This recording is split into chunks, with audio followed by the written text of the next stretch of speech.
Badan Penanggulangan Bencana Daerah atau BPBD Nusa Tenggara Timur menyebut, penanganan bencana siklon tropis Roja tak bisa dilakukan secara instan. Butuh waktu minimal 1 bulan untuk memulihkan sebagian wilayah NTT yang terdampak cuaca ekstrim tersebut. Hingga kini penanganan bencana siklon tropis Roja di Nusa Tenggara Timur masih terus dilakukan oleh pemerintah. Tidak hanya di daerah perkotaan saja, namun juga di daerah 3T atau tertinggal, terdepan, dan terluar.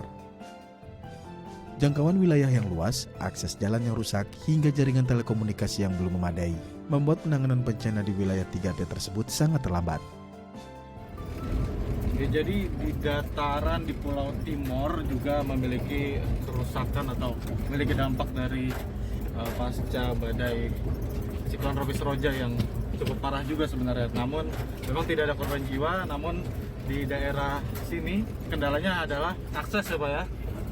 Aksesnya karena di Kabupaten Timor Tengah Selatan ini memiliki akses jalan yang sulit begitu karena harus masuk ke dalam.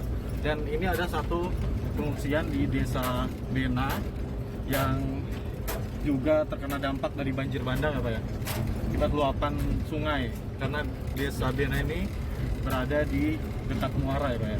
Muara Sungai Noyomina. Bisa lihat nih jalannya. Seperti di Desa Bena, Kabupaten Timor Tengah Selatan, Nusa Tenggara Timur, yang termasuk dalam daftar wilayah tertinggal, terdepan, dan terluar. Warga desa ini juga menghadapi cuaca ekstrim siklon tropis Roja, yang puncaknya terjadi pada Minggu 4 April 2021. 2 minggu lalu, banjir bandang setinggi 2 meter menerjang kawasan ini. Akibatnya 60 unit rumah rusak berat, 101 rusak sedang, dan 26 rusak ringan. Selain itu, akses jalan pun terputus dan membuat desa ini terisolir. Jika ingin menuju Desa Bena, warga harus memutar kurang lebih 7 km melewati jalan berbatu. Masalah jaringan telekomunikasi menjadi penghambat bantuan untuk warga Desa Bena. Memang, sejak dulu jaringan internet belum maksimal di desa ini. Apalagi pasca banjir bandang yang merusak ratusan infrastruktur telekomunikasi. Selain jaringan telekomunikasi, sejak dulu warga Desa Bena juga belum teraliri listrik. Untuk sementara kita ya sanam pangan ya. Sanam pangan kita butuhkan itu.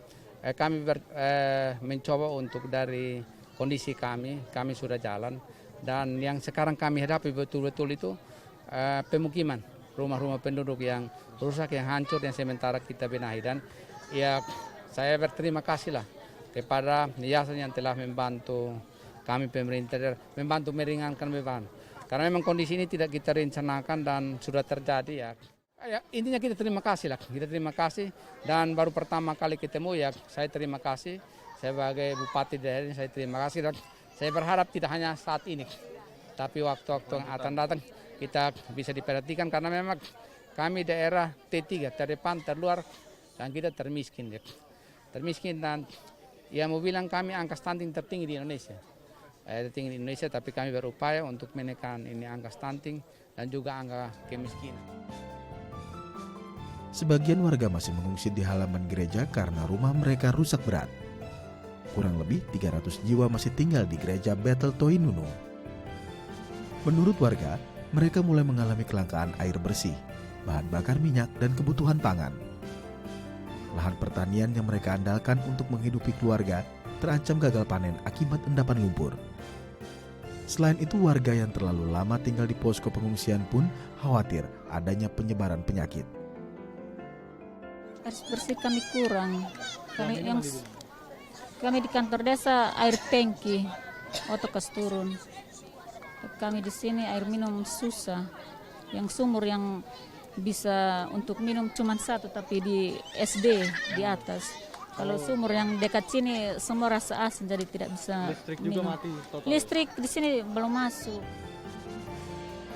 Meskipun akses menuju desa sangat jauh, pemerintah setempat dan sejumlah organisasi kemanusiaan terus menyuplai bantuan sandang dan pangan hingga fasilitas kesehatan.